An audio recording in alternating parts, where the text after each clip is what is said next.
नमस्कार मित्रों, नए साझेदार के प्रवेश के पार्ट फर्स्ट के अंदर अपने क्लियर कर लिया था कि नया साझेदार जो पूंजी लाता है उसका निर्धारण किस तरह से करते हैं। नए साझेदार के प्रवेश पर नया लाभ हानि अनुपात calculation of new profit sharing ratio हमने देख लिया था। त्याग के अनुपात की गणना कैसे करते हैं वो भी अपन ने क्लियर कर दिया था। सैक्रिफाइसिंग रेशियो भी अपन ने क्लियर कर लिया था। अब अपन बात करते हैं ख्याति के मूल्यांकन की। ख्याति के मूल्यांकन की बात करें कि ख्याति का मूल्यांकन किस तरह से किया जाता है। तो ख्याति के मूल्यांकन के लिए ख्याति का मूल्यांकन करना, ख्याति का मूल्यांकन करना, ख्याति का जो मूल्यांकन है वो अकाउंटिंग स्टैंडर्ड 10 और अकाउंटिंग स्टैंडर्ड 26 के अनुसार किया जाता है। AS 10 और AS 26 के हिसाब से ख्याति का मूल्यांकन किया जाता है। ख्याति की जब अपन परिभाषा की बात करते हैं कि भाई ख्याति ये क्या चीज़ होती है, ख्याति होती क्या है, गुडविल क्या चीज़ होती है, उसकी अगर अपन बात करें तो ख्याति एक अदृश्य संपत्ति है। कैसी संपत्ति है? अदृश्य संपत्ति है, इनटेंजिबल असेट्स है, यानी ख्याति दिखाई नहीं देती है। ख्याति एक अदृश्य संपत्ति है। ख्याति का वर्णन करना कठिन होता है। ख्याति का वर्णन करना, माफ कीजिएगा, ख्याति का वर्णन करना सरल होता है। वर्णन करना सरल होता है लेकिन परिभाषा देना कठिन होता है। ख्याति का वर्णन करना बड़ा आसान होता है, जितना मर्जी उतना गुणगान कर दीजिए ख्याति का, लेकिन उसको परिभाषा में बांधना बड़ा मुश्किल होता है ना। परिभाषा में बांधना मुश्किल होता है। ख्याति किसको बोलते हैं? कोई अगर अच्छा नाम होता है उसको ख्याति बोलते हैं। अच्छा नाम है उसको ख्याति बोलते हैं। अगर कोई प्रतिष्ठा है अच्छी तो उसको भी अपन क्या बोलते हैं? ख्याति बोलते हैं। अच्छी प्रतिष्ठा को भी ख्याति बोलते हैं। ठीक है। एक आपका थिंकर हुआ है लॉर्ड लिंडले, उन्होंने कहा है कि ख्याति के बारे में उन्होंने कहा है ख्याति संबंधों वह प्रसिद्धि से होने वाला लाभ है। वह प्रसिद्धि से होने वाला लाभ है, से होने वाला लाभ है। ख्याति संबंधों व प्रसिद्धि से होने वाला लाभ है। ठीक है। तो ख्याति का जो वर्णन है वो कहाँ पे आपका अकाउंटिंग स्टैंडर्ड 10 के अंदर है। ख्याति अकाउंटिंग स्टैंडर्ड 26 में भी है ना। ख्याति किसको बोलते हैं? अदृश्य संपत्ति होती है ख्याति, जिसका वर्णन करना बड़ा आसान है लेकिन परिभाषा में बांधना बड़ा मुश्किल होता है।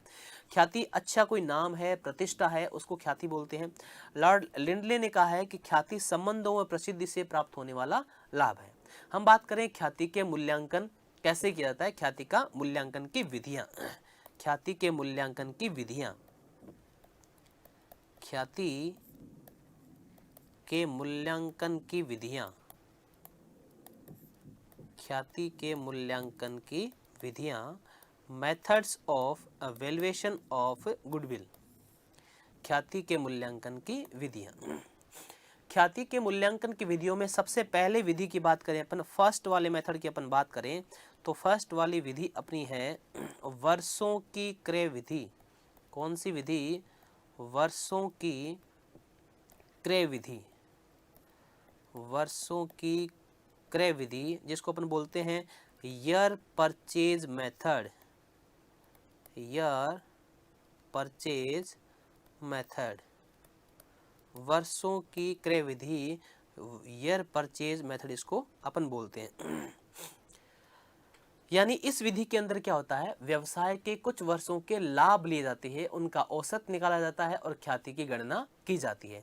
यानी कुछ वर्षों के लाभ लेते हैं अपन, व्यवसाय के कुछ वर्षों के लाभ, व्यवसाय के कुछ वर्षों के क्या लेते हैं? लाभ लेते हैं और फिर उनसे ख्याति की गणना की जाती है। वर्षों की क्रय विधि से ख्याति की गणना करने के दो तरीके हैं। पहला तरीका जो है, पहला मेथड जो आपका है वो है औसत लाभ आधार।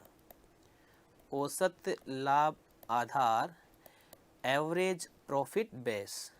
और दूसरा होता है आपका अधिलाभ आधार, सुपर प्रॉफिट बेस। दूसरा कौन सा है, अधिलाभ आधार, सुपर प्रॉफिट बेस। ठीक है, जो एवरेज प्रॉफिट बेस है, एवरेज प्रॉफिट बेस, और दूसरे का क्या नाम है, super profit base, super profit base, है ना, अधिलाभ आधार। सबसे पहले अपन किसकी बात करते हैं, औसत लाभ आधार की बात करते हैं। औसत लाभ आधार के भी फिर दो मेथड है। औसत लाभ किस किस का निकाला जाता है, नंबर एक आपका सिंपल एवरेज प्रॉफिट, साधारण औसत लाभ, सिंपल एवरेज प्रॉफिट, साधारण औसत लाभ। और दूसरा फिर निकाला जाता है आपका भारित औसत लाभ, weighted average profit base, weighted average profit base, ये दूसरा आधार होता है आपका। यानी औसत लाभ के आधार पर ख्याति का मूल्यांकन दो तरीके से किया जाता है, एक तो साधारण औसत लाभ के आधार पर, दूसरा भारित औसत लाभ के आधार पर। साधारण औसत लाभ के आधार को क्या बोलते हैं, सिंपल एवरेज प्रॉफिट, और भारित औसत लाभ वाले को वेटेड एवरेज प्रॉफिट। वर्षों के क्रय विधि के आधार पर ख्याति के मूल्यांकन की दो विधियां हैं, नंबर एक औसत लाभ आधार, दूसरा अधिलाभ आधार। औसत लाभ आधार के दो भाग है, अधिलाभ आधार का कोई भाग नहीं है, सीधी एक ही विधि है। ठीक है, तो सबसे पहले अपन इनकी चर्चा करेंगे, किसकी, सिंपल एवरेज प्रॉफिट बेस की अपन बात करेंगे। सिंपल एवरेज प्रॉफिट बेस की अपन बात करें, ख्याति के मूल्यांकन की विधियों के अंदर सबसे पहला कौन सा, सिंपल एवरेज प्रॉफिट बेस, यानी साधारण औसत लाभ विधि, साधारण औसत लाभ विधि किसका प्रकार है, ये वर्षों की क्रय की ख्याति का औसत लाभ आधार का पहला प्रकार है। ठीक है, ये किसके अंदर आता है, आपके औसत लाभ के अंदर आता है। ए जो आपका है ना, औसत लाभ आधार, औसत लाभ आधार, औसत लाभ आधार के कितने भाग है, दो भाग है, और पहला कौन सा है, साधारण औसत लाभ विधि, सिंपल एवरेज प्रॉफिट मेथड। क्या बोलते हैं इसको, सिंपल एवरेज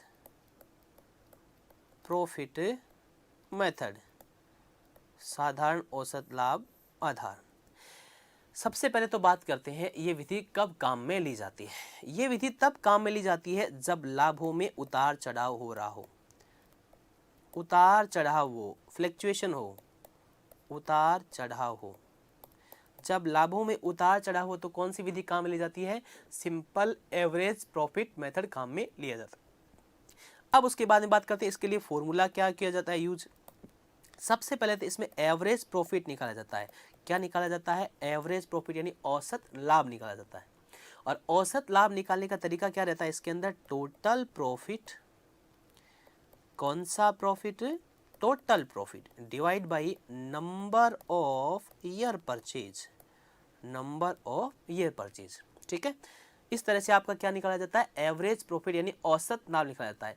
टोटल प्रॉफिट 4-5 सालों के जो प्रॉफिट दे रखे हैं उनको क्या कर लेना है, जोड़ लेना है, और डिवाइड कर देना नंबर ऑफ ईयर्स से। 5 साल है तो 5, 4 है तो 4, उनसे डिवाइड कर देना है।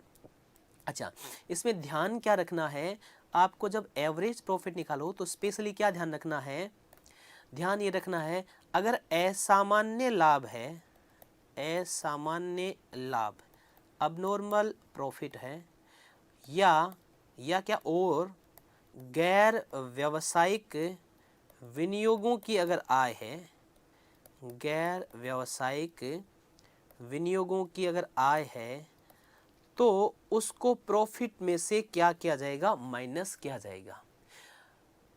यहाँ इसका मतलब क्या होता है, मान लो किसी वर्ष का प्रॉफिट 20,000 रुपये और उसके अंदर 4,000 रुपये का प्रॉफिट असामान्य लाभ की वजह से, किसकी वजह से है, असामान्य लाभ की वजह से, या फिर गैर व्यापारिक विनियोगों का लाभ है, तो वो 4,000 रुपये क्या करना, माइनस किया जाएगा, क्योंकि असामान्य लाभ को एवरेज प्रॉफिट के से अलग करना होगा, वरना एवरेज प्रॉफिट आपका सही नहीं आएगा। दूसरा, अगर असामान्य हानि है, असामान्य हानि है, जनरल सी बात है, अंदाजा लगा सकते हो, बताइए क्या करेंगे इसका, असामान्य हानि का क्या करेंगे, इसको जोड़ा जाएगा, क्या किया जाएगा, जोड़ा जाएगा, प्लस किया जाएगा। ठीक है, तो सबसे पहले क्या निकाल लिया अपन ने, एवरेज प्रॉफिट निकालना सीखा। एवरेज प्रॉफिट निकालने के बाद में आपको निकालना पड़ेगा actual average profit, actual average profit, वास्तविक औसत लाभ। एक्चुअल एवरेज प्रॉफिट कैसे निकलता है? Average profit minus remuneration of partner, remuneration of partner, remuneration of partner.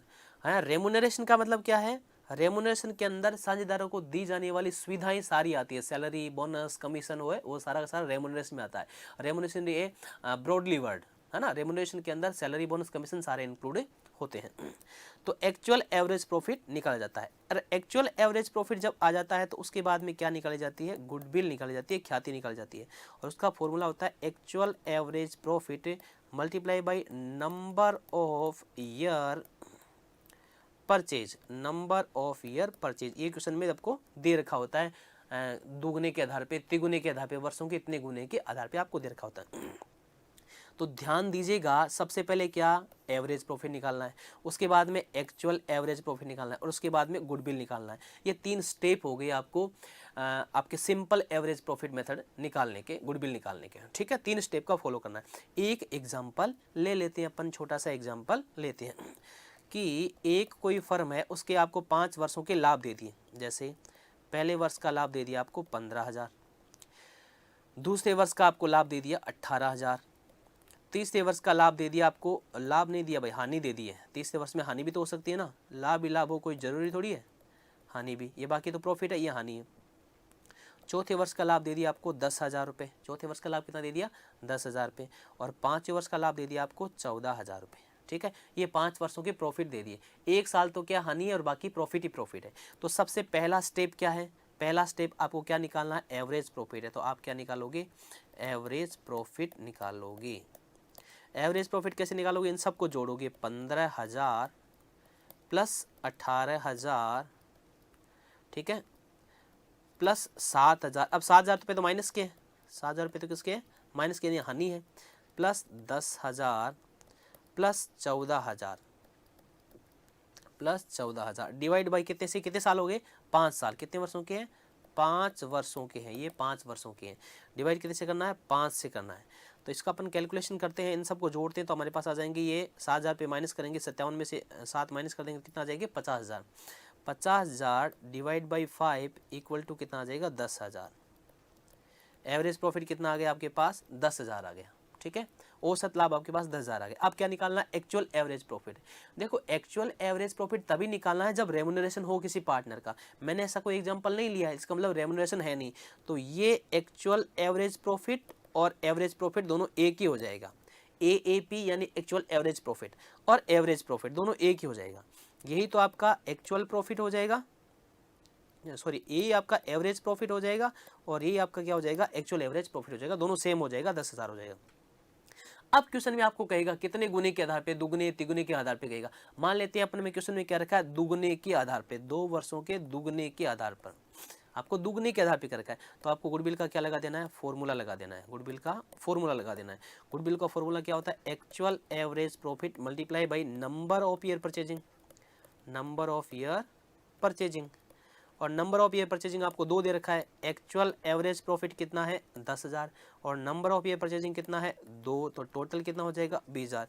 Value of goodwill कितनी हो जाएगी? 20,000 हो जाएगी। एक बार वापस ध्यान से देखिएगा, 5 वर्षों के लाभ दे रखे थे, सबसे पहले उनको जोड़ लो। अगर कोई हानि है तो उसको माइनस कर दो। टोटल सबने जो इस 7 को जोड़ा नहीं है इसमें से, ठीक है ना। 15, 18 और 10, 14 को जोड़ लिया, 57 में से 7 माइनस कर दिया, कितना हुआ? 50,000। 50,000 डिवाइड बाई 5 कितना हो जाएगा? 10,000। 10,000 क्या आया था? आपका एवरेज प्रॉफिट आया था। लेकिन किसी भी पार्टनर का रेमुनरेशन नहीं है, इसका मतलब है एक्चुअल एवरेज प्रॉफिट भी यही होगा, 10,000। अब गुडविल का फॉर्मूला लगा देंगे, actual average profit number multiply by number of year purchase. तो 10,000 को 2 से ये माना है अपन ने, ठीक है, इमेजिन किया है कि क्वेश्चन में ऐसा कह रखा है। तो टोटल कितना हो जाएगा? 20,000। ये गुडविल का वैल्यूएशन हो जाएगा 20,000। कौन से मेथड से? आपका औसत लाभ आधार के पहले मेथड यानी साधारण औसत लाभ विधि से गुडविल का अपन ने वैल्यूएशन करना सीख लिया। ठीक है, अब अपन दूसरे मेथड से सीख रहे हैं। दूसरे मेथड से अपन सीख रहे हैं ख्याति का वैल्यूएशन करना। औसत लाभ आधार की पहली मेथड होगी। दूसरी मेथड की बात करें, दूसरा होता है आपका भारित औसत विधि। सेकंड मेथड कौन सा होता है? भारित औसत विधि। भारित औसत लाभ विधि। किसके अंदर आती है ये भी? औसत लाभ आधार के, साधारण औसत लाभ आधार के अंदर आती है। इसको बोलते हैं weighted average profit method, weighted average profit method इसको बोलते हैं।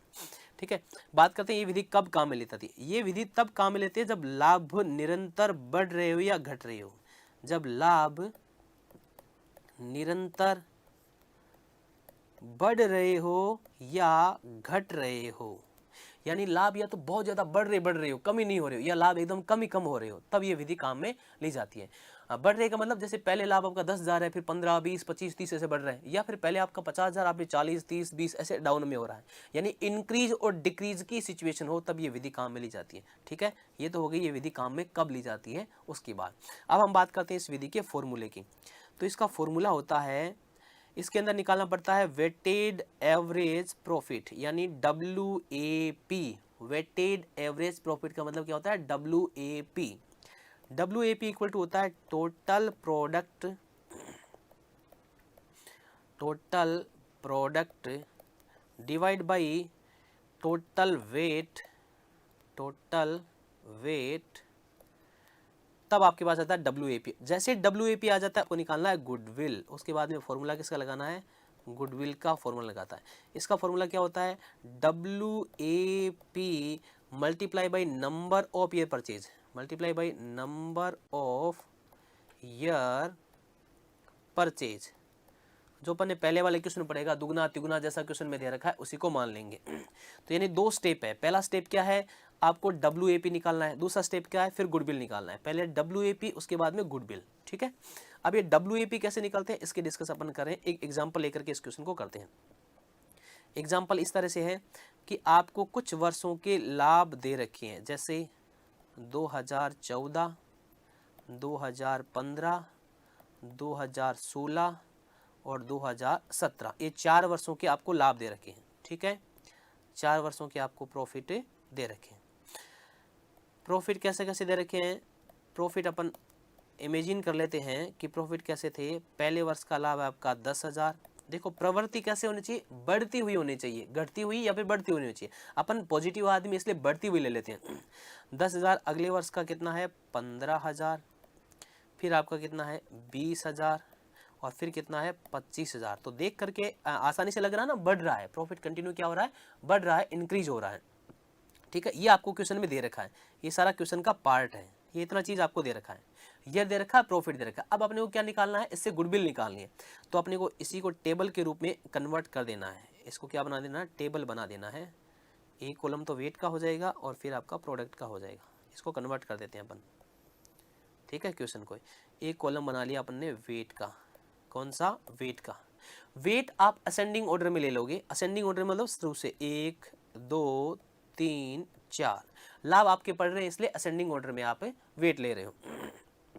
देखो 1, 2, 3, 4, 1, 2, 3, 4, 5, जितने 5 वर्षों के तो 5, 6 वर्षों तो 6 ले लोगे। उसके बाद में आपको क्या करना है? प्रोडक्ट करना है। प्रोडक्ट का मतलब होता है गुणनफल। प्रोडक्ट का मतलब क्या होता है? गुणनफल। और गुणनफल किसका किया जाएगा? Profit into wait, P multiply by W। Profit into wait का किया जाएगा। 10 को 1 से करते हैं कितना आएगा? 10,000 आ जाएगा।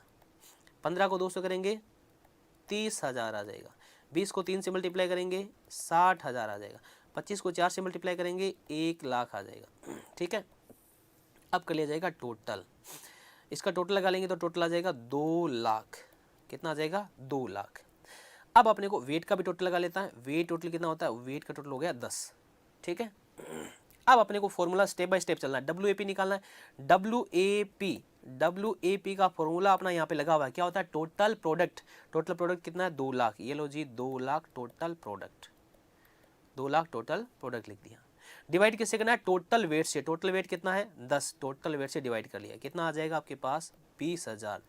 WAP कितना आ जाएगा? 20,000 आ जाएगा। ओके, WAP अपने पास 20,000 आ गया। अब क्या लगाना है? गुडविल का फॉर्मूला लगाना है। गुडविल का फॉर्मूला अपने को पता है, लिखा हुआ है हमारा। क्या है? WAP multiply by number of year purchasing. Number of year purchasing कितना मान लेते हैं अपन? इसमें भी 2 मान लेते हैं। दुगुना 2 वर्षों के क्रय के आधार पे। ठीक है, ऐसा ये क्वेश्चन में दिया हुआ मिलेगा। ये दुगुना ना जरूरी है, 3 का भी हो सकता है, 4 भी हो सकता है। ये क्वेश्चन के अंदर दिया हुआ मिलता है। ठीक है, तो गुडविल का फॉर्मूला क्या होता है, WAP हमारे सामने कितनी है 20,000 है, और इसका कितना गुना करना है, दुगुना माना अपन ने तो 2 गुना कर लो, इक्वल टू कितना हो जाएगा 40,000 हो जाएगा। ये गुडविल के वैल्यूएशन हो जाएगा, ये वैल्यूएशन ऑफ गुडविल हो जाएगा। किसके आधार पे, भारित औसत विधि के आधार पे।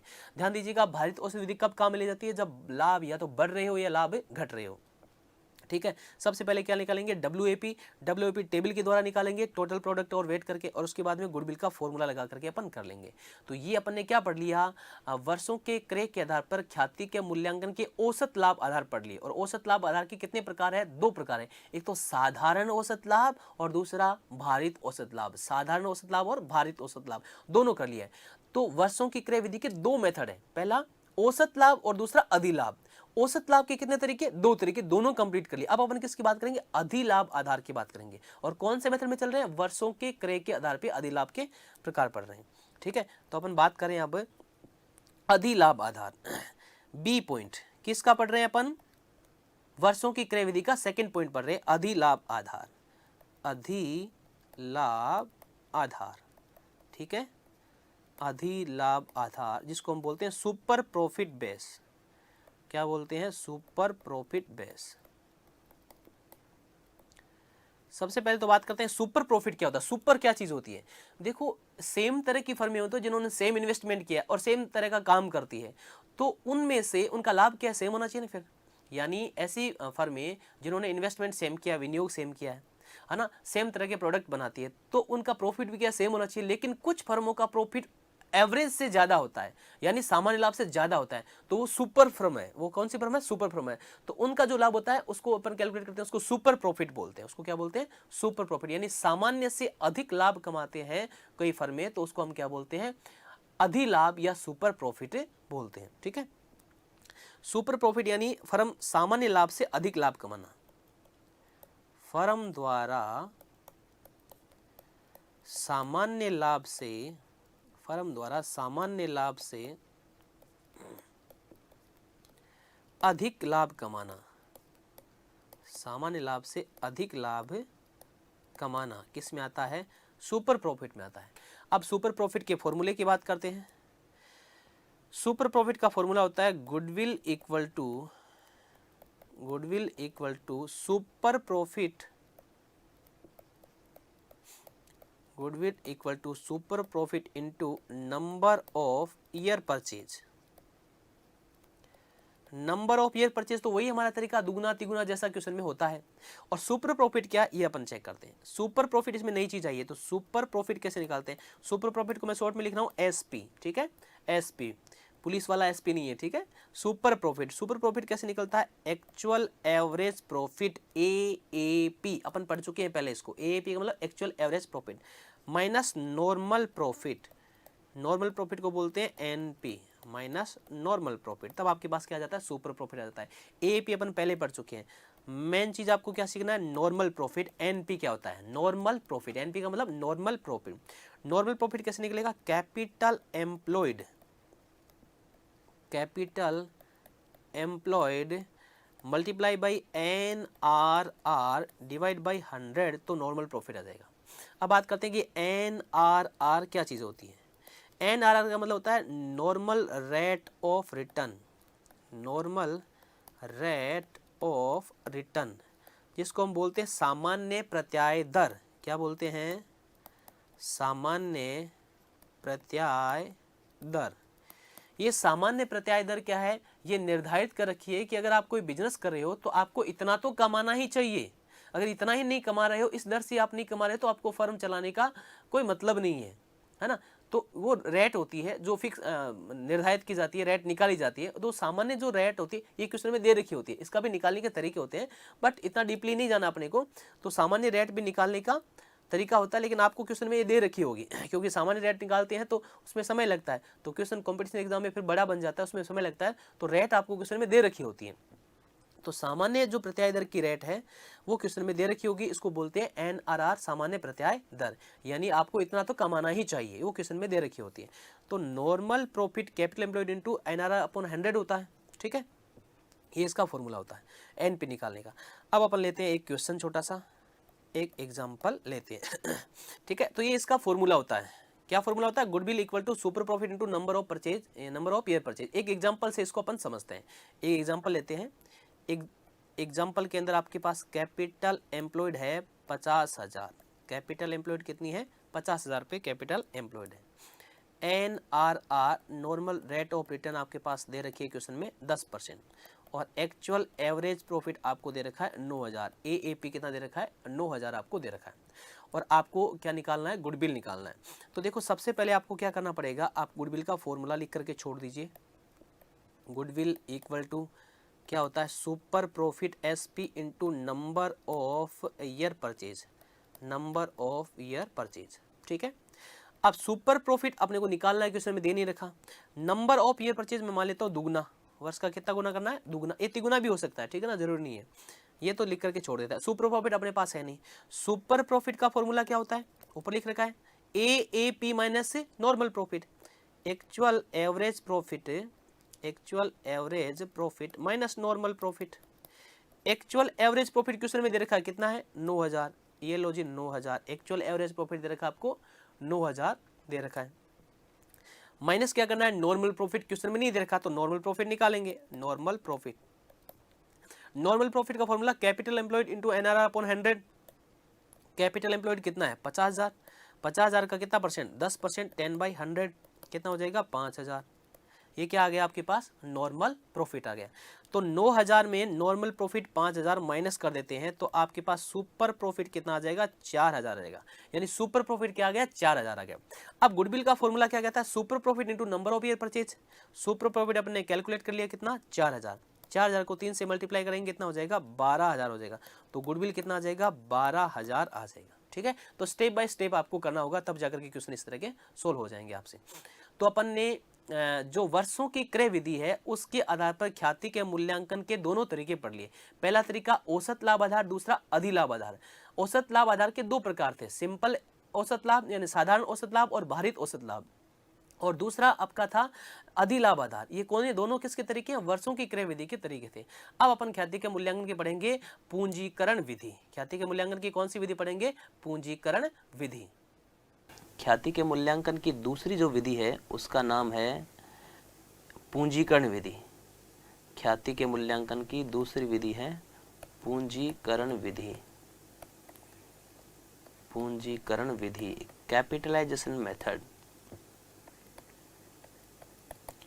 कैपिटलाइजेशन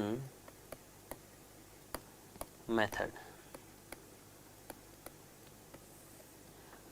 ख्याति के मूल्यांकन की दूसरी विधि का नाम है कैपिटलाइजेशन मेथड या पूंजीकरण विधि। पूंजीकरण औसत लाभों का भी किया जा सकता है और पूंजीकरण अधिलाभों का भी किया जा सकता है। तो इसे दो तरीके से अपन डिस्ट्रीब्यूट कर सकते हैं, बांट सकते हैं। नंबर एक, पूंजीकरण किसका करना हो? औसत लाभों का, तो उसको तो अपन कह देंगे औसत लाभों का पूंजीकरण। औसत लाभों का पूंजीकरण, कैपिटलाइजेशन ऑफ एवरेज प्रॉफिट। और दूसरा पूंजीकरण किसका कर सकते हैं अपन? अधिलाभों का पूंजीकरण।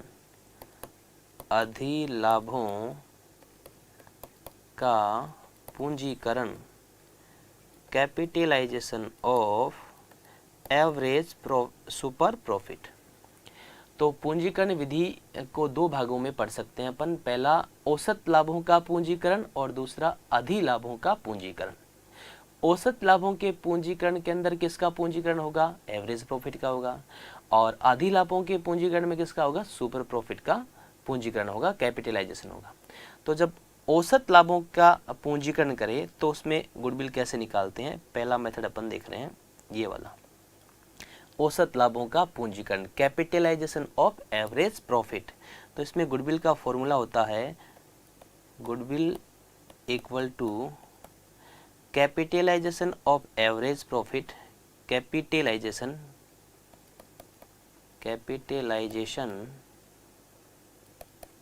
Of average profit minus capital employed, minus capital employed. औसत लाभों का पूंजीकरण से अगर आपको ख्याति का मूल्यांकन करना है तो गुडविल का तरीका क्या रहता है, capitalisation of average profit minus capital employed.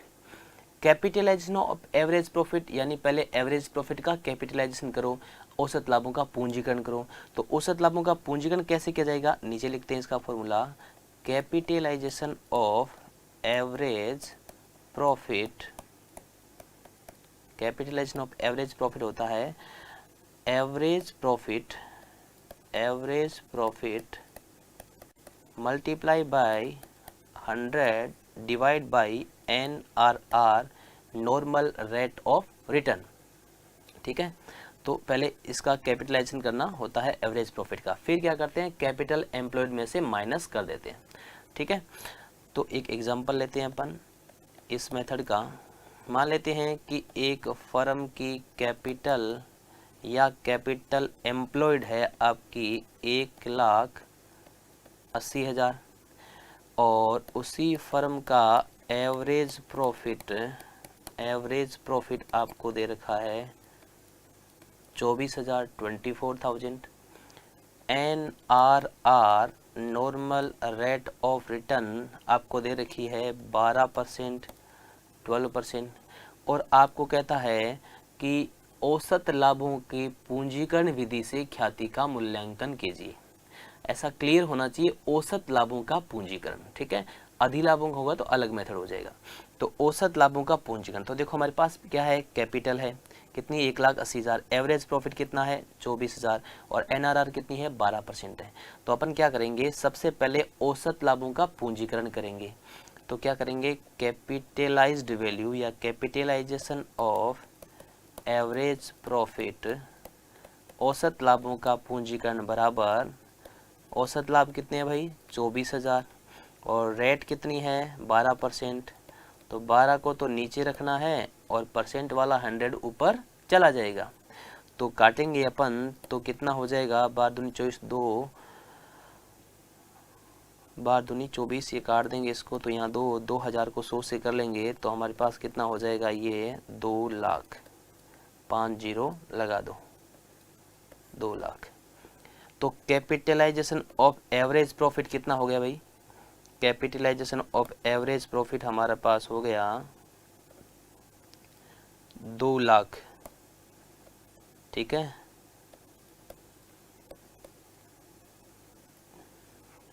तो एवरेज प्रॉफिट था 24,000, 24,000 का हमने कैपिटलाइजेशन किया तो कितना हो गया 2 लाख। अब आपको कहता है गुडविल निकालनी है, तो गुडविल निकालने का फॉर्मूला हमें पता है, गुडविल इक्वल टू क्या होता है, अपने अभी ने फॉर्मूला लिखा था, capitalisation value of average profit minus capital employed. तो कैपिटलाइजेशन ऑफ एवरेज प्रॉफिट हमने किया है 2 लाख और कैपिटल एम्प्लॉयड या कैपिटल क्वेश्चन में दे रखी है 1,80,000। तो गुडविल इक्वल टू कितना हो जाएगा 20,000 आंसर हो जाएगा। ठीक है, समझ में आ गया आपको। यानी पूंजीकरण 2 तरीके से किया जा सकता है, एक तो अधिलाभों का पूंजीकरण करके ख्याति का मूल्यांकन कर सकते हैं और दूसरा औसत लाभ, पहला औसत लाभों का पूंजीकरण करके ख्याति का मूल्यांकन कर सकते हैं, दूसरा अधिलाभों का पूंजीकरण करके ख्याति का मूल्यांकन कर सकते हैं। और हमने औसत लाभों का पूंजीकरण करके ख्याति के मूल्यांकन का मेथड पढ़ लिया। ठीक है, और उसका तरीका है, पहले गुडविल का फॉर्मूला होगा capitalisation value of average profit minus capital employed, और कैपिटलाइजेशन ऑफ एवरेज प्रॉफिट निकालने का तरीका क्या होगा, average profit multiply by 100 divide by NRR से उसको डिवाइड करेंगे और क्वेश्चन से अपन ने सोल्व कर लिया। दूसरा अधिलाभों का पूंजीकरण, अपन बात करें अधिलाभों का पूंजीकरण करें। अधिलाभों का पूंजीकरण की, ये जो अधिलाभों की पूंजीकरण की विधि है ये नेक्स्ट पेज से देख लेते हैं, अच्छी विधि है, सर्वश्रेष्ठ विधि है ये। पूंजीकरण के अंदर पहली हमने कंप्लीट कर ली है औसत लाभों का पूंजीकरण, अब करते हैं अपन अधिलाभों का पूंजीकरण। बी किसका पूंजीकरण कर रहे हैं, अधिलाभों का, अधिलाभों का पूंजीकरण या अधिलाभों की पूंजीकरण विधि, capitalization of super profit, capitalisation of super profit, capitalisation of super profit, अधिलाभों की पूंजीकरण विधि। अधिलाभों की पूंजीकरण जो विधि है उसका हमारा फॉर्मूला है गुडविल इक्वल टू यानी गुडविल बराबर, इसका फॉर्मूला है सुपर प्रॉफिट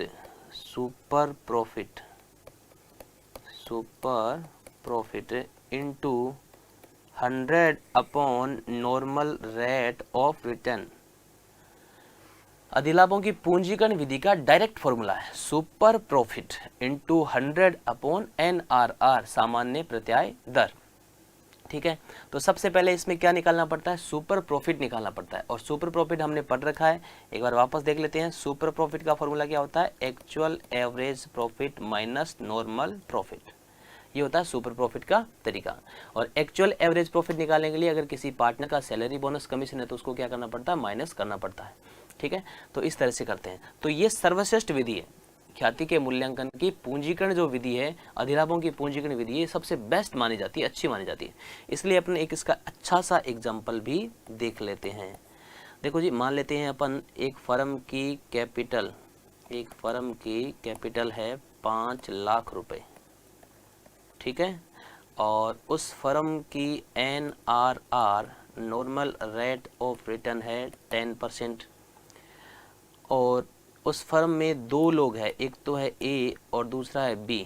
इसमें प्रत्येक साझेदार का, इस प्रत्येक A और B का सैलरी 10,000 रुपये है, पारिश्रमिक है वो 10,000 रुपये। अब क्या है, आपको क्या रखा है, एवरेज जो प्रॉफिट है वो आपको दे रखा है 80,000 रुपये।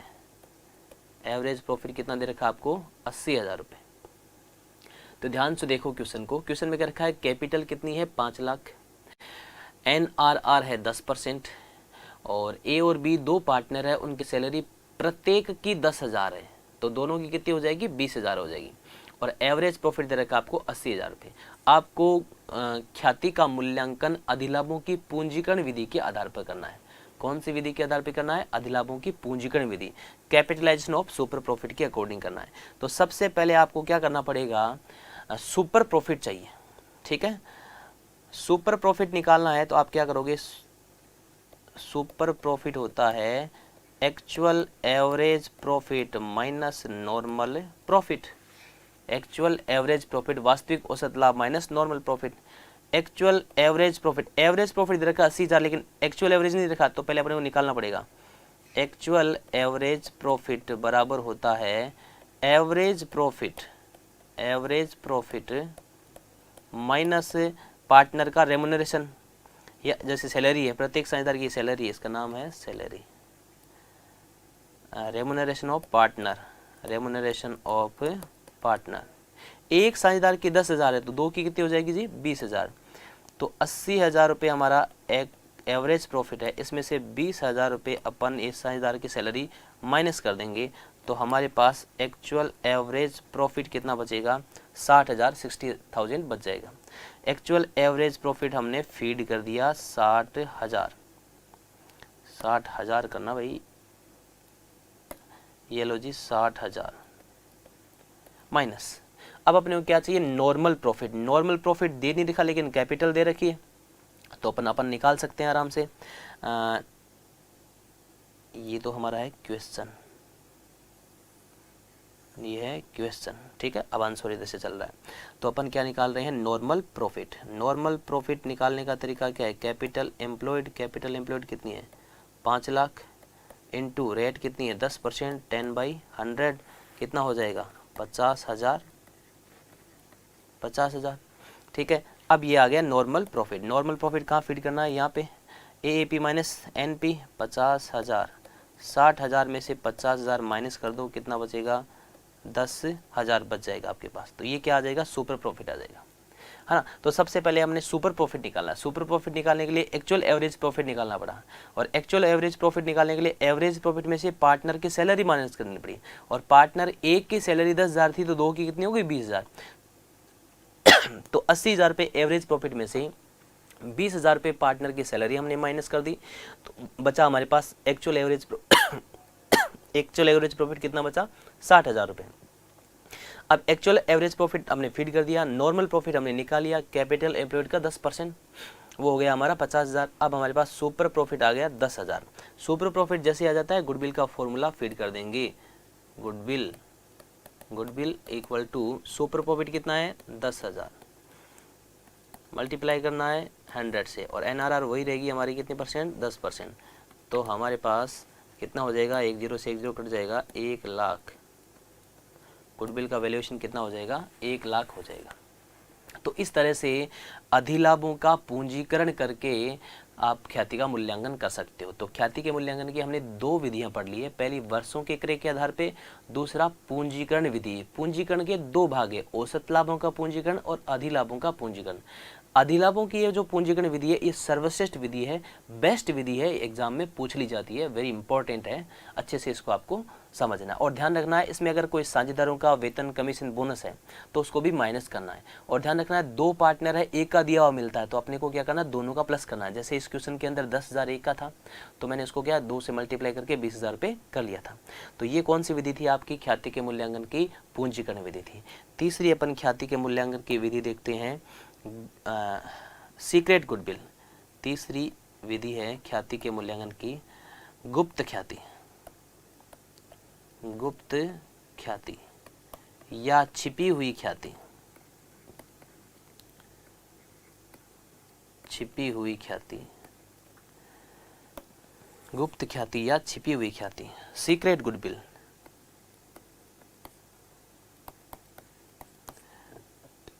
या हिडन गुडविल।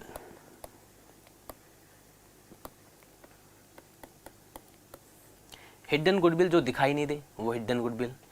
देखो ये जो हिडन गुडविल या सीक्रेट गुडविल है ये साझेदारों की पूंजी के आधार पर ज्ञात की जाती है, पार्टनर की पूंजी के आधार पर ज्ञात की जाती है।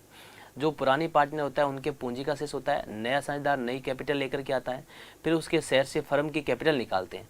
अगर उसमें डिफरेंस होता है तो वो आपकी गुडविल कहलाती है, गुप्त ख्याति या सीक्रेट गुडविल कहलाती है। तो यानी इस गुडविल का फॉर्मूला क्या होता है, गुडविल इक्वल टू, इस तरह से जो गुडविल निकालते हैं उसका फॉर्मूला होता है goodwill equal to total capital, total capital यानी कुल पूंजी minus adjusted capital of, adjusted capital of partner. या एडजस्टेड कैपिटल का मतलब है ओल्ड पार्टनर की एडजस्ट भी होनी चाहिए और न्यू वाले की, दोनों को जोड़ेंगे तब हमारे पास एडजस्टेड कैपिटल बनेगी। तो गुडविल का फॉर्मूला क्या है, total capital minus adjusted capital of partner, और एडजस्टेड कैपिटल के अंदर ओल्ड पार्टनर की कैपिटल और न्यू पार्टनर की कैपिटल दोनों को जोड़ा जाता है, तब हमारे पास एडजस्टेड कैपिटल आता है। तो गुप्त ख्याति नए साझेदार की पूंजी के आधार पर ज्ञात की जाती है, और नए साझेदार के पूंजी और उसके हिस्से को पूंजी से मल्टीप्लाई करके उलटते हैं जब हिस्से को, तो हमारे पास फर्म की पूंजी आ जाती है। और जैसे ही फर्म की पूंजी आ जाती है यानी टोटल कैपिटल आ जाती है, फिर इन तीनों जो पार्टनर उनकी कैपिटल जोड़ते हैं, जितने भी पार्टनर होते हैं, जो डिफरेंस है तो सीक्रेट गुडविल होगी, डिफरेंस नहीं है तो सीक्रेट गुडविल नहीं होगी। एक एग्जाम्पल से समझते हैं, एक एग्जाम्पल लेते हैं। 2 लोग हैं x और y। x की कैपिटल है हमारे पास 30,000 रुपये, x की कैपिटल कितनी है 30,000, और y की कैपिटल है 25,000 रुपये। उन्होंने z को एडमिशन दिया है, नया पार्टनर किसको बनाया, z को। z कितने भाग के लिए आ रहा है, 1/4 भाग के लिए, और 1/4 भाग के लिए कितनी पूंजी लेके आएगा, 25,000 रुपये कैपिटल लेकर के आएगा, 25,000 रुपये की वो पूंजी लेकर के आ रहा है। ठीक है, अब आपको कहते हैं कि गुप्त ख्याति या सीक्रेट गुडविल की गणना कीजिए। तो सबसे पहले अपन क्या करेंगे, फर्म की गुडविल निकालेंगे, यानी टोटल कैपिटल निकालेंगे या फर्म की कैपिटल निकालेंगे। टोटल कैपिटल कैसे निकलेगी, अपन 25,000 पे जो जेड की कैपिटल है और जेड का जो शेयर है उसको उलट देंगे, यानी 1/4 को 4/1 कर देंगे, इक्वल टू आपके जो पास जो आएगा वो फर्म की कैपिटल आ जाएगी या टोटल कैपिटल आ जाएगी। तो 25,000 को अपन 4 से मल्टीप्लाई करते हैं तो 1 लाख रुपए हो जाते हैं, तो ये हमारे पास टोटल कैपिटल आ गई। अब अपने को क्या करना है, एडजस्टेड कैपिटल निकालनी है। तो एडजस्टेड कैपिटल में एक्स और वाई की तो दे रखी है 30 और 25, और जेड की भी कितनी है 25 है उसमें से माइनस कर देंगे तो गुडविल आ जाएगी। तो गुडविल बराबर क्या हो जाएगा, गुडविल इक्वल टू क्या हो जाएगा, total capital minus adjusted capital, और एडजस्टेड में दोनों की, ओल्ड की और न्यू की।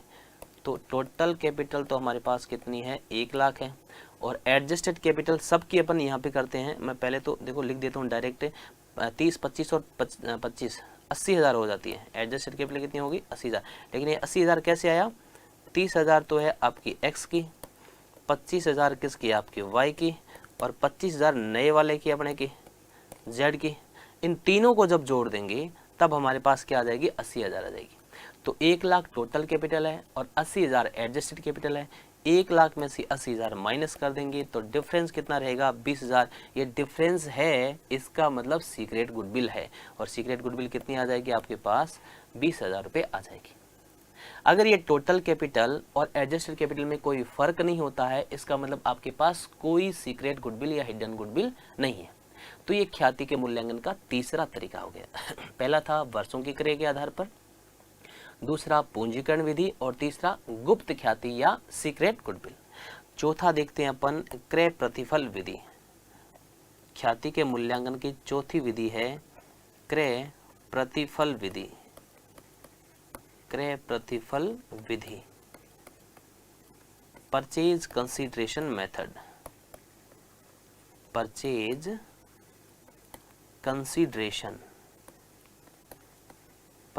कंसीडरेशन मेथड, क्रय प्रतिफल विधि, परचेज कंसीडरेशन मेथड। देखो ये विधि तब काम में ली जाती है जब कोई छोटा मोटा बना बनाया व्यवसाय क्रय किया जाता है, तो उस टाइम चेक किया जाता है कि ख्याति है या नहीं है। ठीक है, तो क्रय प्रतिफल विधि के अंदर ख्याति के मूल्यांकन का फॉर्मूला होता है गुडविल इक्वल टू, इसका फॉर्मूला होता है परचेज कंसीडरेशन, यानी क्रय प्रतिफल, परचेज कंसीडरेशन माइनस किया जाता है net assets, minus net assets. या नेट असेट्स का मीनिंग क्या है, नेट असेट्स होता है आपका, नेट असेट्स लिख लीजिए आप, नेट असेट्स। नेट असेट्स का मतलब ये है कि असेट्स में से लायबिलिटीज को माइनस करना है। जितनी भी असेट्स है उसमें से किसको माइनस करना है, लायबिलिटी को। तो आपके पास क्या आएगी, नेट असेट्स आ जाएगी। तो कहने का मतलब ये है कि अगर कोई व्यवसाय क्रय किया जाता है तो उसको जो मूल्य दिया जाएगा उसको तो हम कहते हैं क्रय प्रतिफल। उस मूल्य को क्या बोलेंगे, क्रय प्रतिफल बोलेंगे। अब जब हम कोई व्यवसाय क्रय कर रहे हैं तो उसके अंदर संपत्तियां भी होगी और दायित्व भी होंगे। तो अपने को क्या चाहिएगा, नेट असेट्स चाहिएगा। नेट असेट्स का मीनिंग क्या होगा, संपत्तियों में से दायित्वों को माइनस कर देना। तो जो आ जाएगा वो नेट असेट्स आ जाएगा। अब अपने को गुडविल का वैल्यूएशन करना है, तो गुडविल का वैल्यूएशन का तरीका फॉर्मूला बन जाएगा purchase consideration minus net assets, यानी क्रय प्रतिफल जितना आपने दिया है और उसमें से नेट असेट्स को, शुद्ध संपत्तियों को घटा देना है। तो आपके पास क्या आ जाएगा, गुडविल आ जाएगा। नेट असेट्स माइनस करना है परचेज कंसीडरेशन में से। एक एग्जांपल लेते हैं कि एक बिजनेस अपने खरीदा है, उसका परचेज कंसीडरेशन यानी क्रय प्रतिफल कंसीडरेशन, परचेज कंसीडरेशन आपने पे किया है 3,50,000 रुपये। कितने रुपए पे किए हैं, 3,50,000 रुपये में एक व्यापार आपने खरीदा है। उस व्यापार को खरीद, एक क्रय मूल्य है, परचेज कंसीडरेशन का मतलब क्रय मूल्य है। आपका क्रय मूल्य कितना है, 3,50,000। अब आपको क्या करना है, उसमें क्या क्या मिला आपको, तो आपको उसमें मिला है, मान लेते हैं उसके अंदर आपको असेट्स मिली है, उस व्यवसाय से असेट्स मिली है 4 लाख रुपए की। कितनी मिली है, 4 लाख की। और उसी व्यवसाय में लायबिलिटी मिली है आपको 80,000 रुपये की। ठीक है, अब अपन देखते हैं, हमें परचेज कंसीडरेशन दिया 3.5 लाख रुपए, असेट्स है 4 लाख रुपए की और लायबिलिटीज है 80,000 रुपये की। अपने को क्या चाहिए, गुडविल चाहिए। तो गुडविल का फॉर्मूला है purchase consideration purchase consideration minus net assets, purchase consideration minus net assets. तो परचेज कंसिडरेशन तो दे रखा है भाई 3.5 लाख रुपए हमने चुकाए हैं। नेट असेट्स नहीं दे रखा तो पहले क्या निकालेंगे, नेट असेट्स निकालेंगे। नेट असेट्स का तरीका क्या रहेगा, total assets minus total liabilities. Total assets में से टोटल लायबिलिटी को क्या करना है, माइनस करना है। टोटल असेट्स कितनी है हमारी 4 लाख और लायबिलिटी कितनी है 80,000। 4 लाख में से 80,000 माइनस कर दो तो हमारे पास कितना बच जाएगा 3,20,000। अब अपन फीड कर देते हैं नेट एसेट्स में 3,20,000 फीड कर देते हैं। तो 3.5 लाख परचेज कंसिडरेशन था, नेट एसेट्स 3,20,000, डिफरेंस अमाउंट कितना हुआ 30,000। दिस इज गुडविल, ये क्या कहलाएगी, गुडविल कहलाएगी।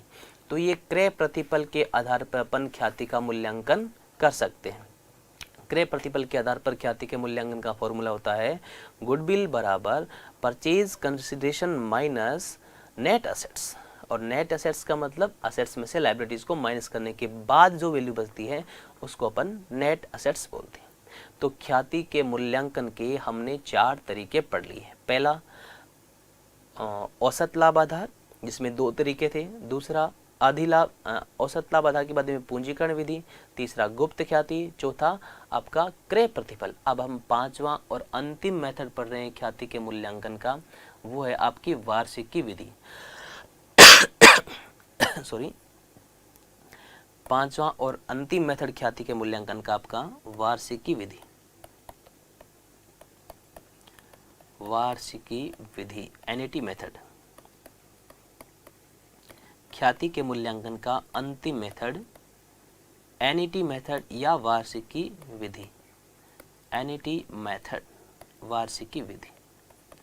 वार्षिकी विधि के अंदर ख्याति के मूल्यांकन का फॉर्मूला लिखते हैं अपन। वार्षिकी विधि में ख्याति का मूल्यांकन कैसे किया जाता है, गुडविल बराबर, इसमें फॉर्मूला होता है आपका goodwill equal to super profit. इसमें भी क्या चाहिए होता है, सुपर प्रॉफिट चाहिए होता है। Goodwill equal to super profit into present value of annuity. Present value of annuity, present value of annuity. Super profit का अपन ने अच्छे से एनालिसिस कर लिया। सुपर प्रॉफिट का मतलब क्या होता है, अधिलाभ, जिसको कैसे निकाला जाता है, एक्चुअल एवरेज प्रॉफिट में से नॉर्मल प्रॉफिट को माइनस करते हैं तब हमारे पास सुपर प्रॉफिट आता है। तो जब सुपर प्रॉफिट होगा उसको सीधा ही प्रेजेंट वैल्यू ऑफ एनईटी से मल्टीप्लाई कर देंगे तो वार्षिकी विधि से हमारा गुडविल का वैल्यूएशन हो जाएगा। और present value of NET question में दे रखी होती है, उसका वैल्यू निकाल करके दे रखा होता है, उससे अपने को क्या करना है, सीधा सुपर प्रॉफिट को मल्टीप्लाई करना है और गुडविल का वैल्यूएशन हो जाएगा। ठीक है, तो इस तरह से हमने गुडविल के वैल्यूएशन की 5 विधियां पढ़ ली है। पहली पूरी अच्छे से अपन ने एक्सप्लेन कर लिए। फर्स्ट मेथड था आपका वर्षों के क्रय के आधार पे। वर्षों के क्रय के आधार पर ख्याति को मूल्यांकन की 2 विधियां थी, औसत लाभ आधार और अधिलाभ। औसत लाभ में 2 था, सिंपल और वेटेड। और उसके बाद में दूसरी हमारी मेथड पूंजीकरण विधि, उसमें 2 थे, औसत लाभों का पूंजीकरण और अधिलाभों का पूंजीकरण। तीसरी हमारी गुप्त ख्याति, सीक्रेट गुडविल या हिडन गुडविल। चौथा हमारा क्रय प्रतिफल विधि और 5वीं हमारी वार्षिकी विधि। इस तरह से ख्याति के मूल्यांकन की हमने सारी टोटल 5 मेथड पढ़ लिए हैं और बड़े इंपॉर्टेंट है, इनमें से कहीं से भी क्वेश्चन आपका पूछा जा सकता है। ये ख्याति के मूल्यांकन की 5 विधियां थी आपकी।